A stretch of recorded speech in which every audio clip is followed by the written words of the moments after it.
سلام علیکم. 20 سال سنجش قبر. این حادثه در عربستان سعودی رخ داده است. جوانی که ما میخواستیم بگوییم دقیق ترش جوانی مرحوم به امریکا نرفته است. دختر انگلیس یک طرف استد، حتی با دختر عرب می صحبت نکرده است. انیخترش با کسی ازدواج نکرده است. به عباره شاعر بار یار نشنیده و زیر چادر ندیده از حیات بر وقت چشم پوشیده است. این جوان مثل داماد بود. بیاید سخن را کمی از پیشتر آغاز کنیم. با کشف ذخیره های طلایی سیاه که در قعر خبت زمین نهان بود، کارهای آبادانی در کشور با سرعت ادامه یافت. حوله های کهنه ویران کرده ویلاهای نوی زمانوی ساخته می شدند. به جای خانه های پستاشانه که بیت شبی نام دارند، بناهای بلنداشانه قامت راست می کنند. بیابانها به باغ‌های زیبا تبدیل می یافتند. راه‌هایی که تابستان چنگ و زمستان لای می شدند، اکنون اسفالت پوش می گردیدند. مخصوصاً به آن راه‌هایی که بین شهرها را می پیوست دقت مخصوص داده می شد. هر یک خانه که در دایره لایحه راه‌ها قرار می گرفت، زیر بولدوزرها پاره پاره می شدند. راه‌های تنگ وسیع کرده می شدند. کوچمنچیان بدوی که تمام عمر نمددوزی کرده عمر می گذرانیدند، اکنون به سوی بناهای آسمانبوس کوچ بستند. ساختمانی که با شدت ادامه می یافت، وقتی به نزد قبرستان کهنه رسید، فعالیت را قطع کردند. موافق لایحه به جای قبرستان شاهراه باید ساخته می شد. سر همه کرخ شده بود. ساکنان محلی می گویند که طی 20 سال اخیر در این قبرستان کسی را دفن نکردند. حالا جسدها در قبرستان نو به خاک سپرده می شوند. موافق این مسئله، قبرستان پس از گرفتن اجازت از مقامات های دولتی و فتوای مقامات دینی به جای دیگر کوچانیده شد. به قبرها از نو کتمان زدند و استخوان‌های مرحومان با احتیاط با نرم انتقال داده می شدند. در این اثنا چیزی روی داد که همه را به دهشت آورد. از این وضعیت غیر چشم داشت دست کارگران به کار نمی رفت. وقتی که آنها قبر کهنه را که از تأثیر آفتاب زرد شده بود می کشادند، با جسد نو گذاشته شده روبرو شدند. راهبر گروه کاری که از گورکابان و ساختمانچیان عبارت بودند، با خشم و غضب از گورکاب محله پرسیدند: 20 سال باز کسی را در اینجا دفن نکردند گفتید؟ ها جناب. پس این چی؟ سوگند به خدا من نمیدانستم جناب. اگر شما ندانید پس کی میداند؟ من از مرگ خبر دارم اما از این خبر ندارم. چهره میت را کشاده بینید بسیار چیزها معلوم می شود. گویان رئیس محله به سخن همراه شد. درست گفتید گفت راهبر. و جز گورکاب کسی جرأت نمی کند که خاک روی میت را گرفته پرتاید. گورکاب چقدر میتان را از دست گذرانیده است، اما از چه سبب باشد که وی هنگام دست به بدن جسد نامعلوم دراز کردنش مثل دیگران در بدن او وهم گرفته و به هیجان افتاد. میگویند که در مردگان هیبت خواهد بود. در حقیقت این گونه بوده است. کسی از این منظره فوق‌العاده رو به یک سو میکرد، کسی دیگر از او چشم کنده نمیتوانست. وقتی که چهره میت را کشادند، از ترسها اثری نماند. همه به جسد نگاه میکردند.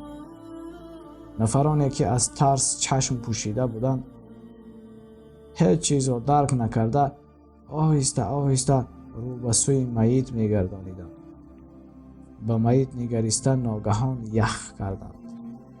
همه در بالای قبر حیران بودند.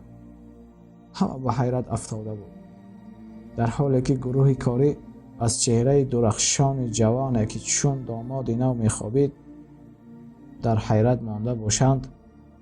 پیران محله از جسم زیبای جوانی که به آنها شناس بود در حیرت مانده بودند. ماشاءالله، استغفر الله، لا حول ولا قوة الا بالله. رئیس محله کلمه ها را تکرار می گفت و چشمش را از جوان نکنده اندیشمندانه: این پسر فلانی، پدرش زنده است، وی حالا خیلی پیرمرد شده است. او را کی دفن کردند؟ پرسید رابر. با فکرم از 20 سال گذشت. اگر زنده می بود حالا 40 ساله می شد. 20 سال؟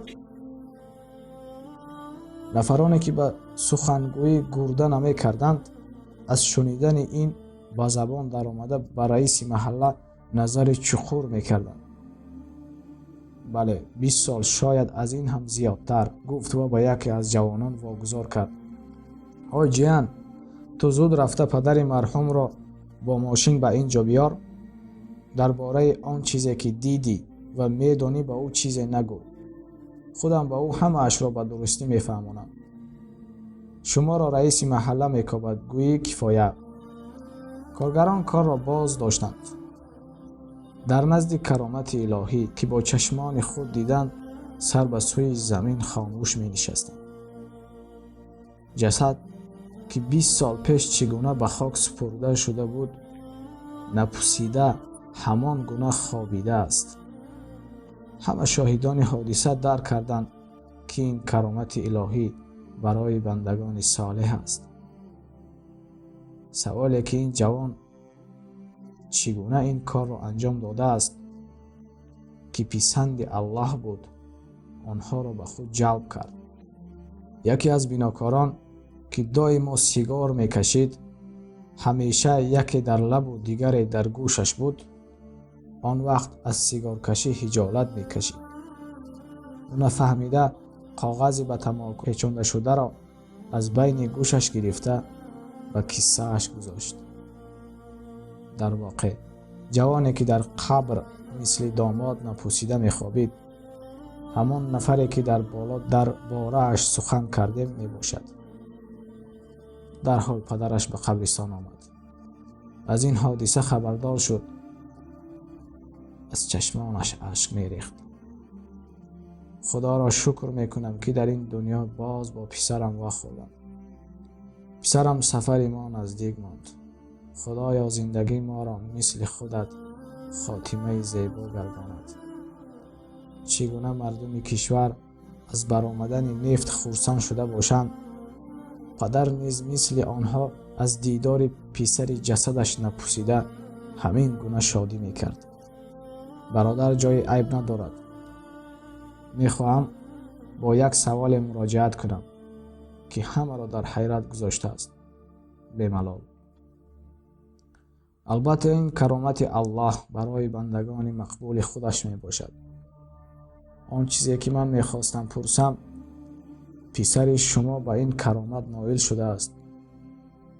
بگویید که در زنده بودنش چگونه فرزند بود. خدا را شکر پسر من بچه خوب بود.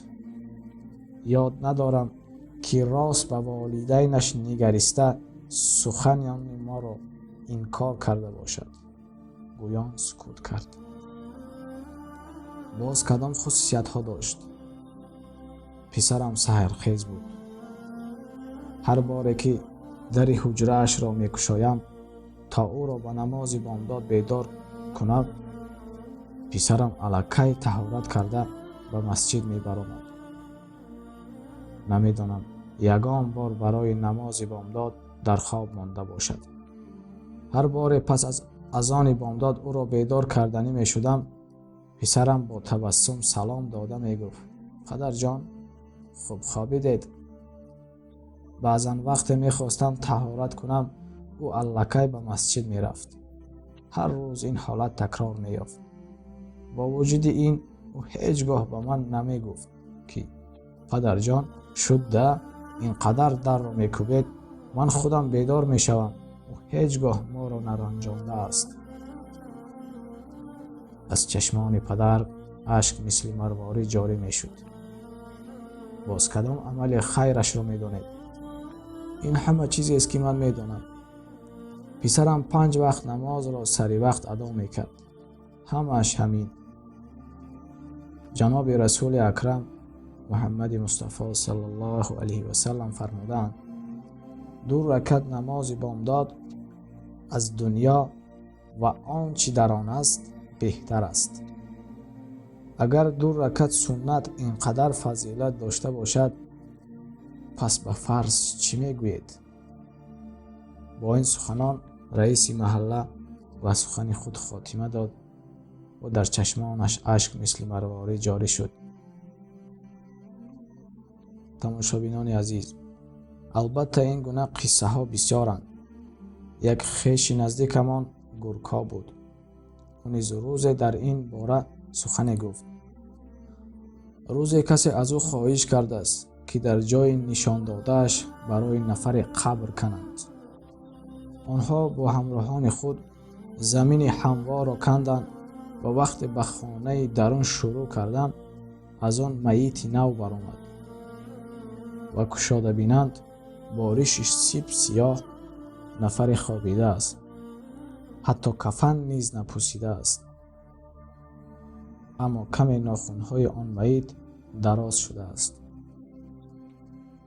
فکر میکنم برای خود از این قصه عبرت گرفتید. حرکت کنید، در نماز خود استوار باشید و فریفته شیطان نگردید. السلام علیکم و رحمت الله و برکاته.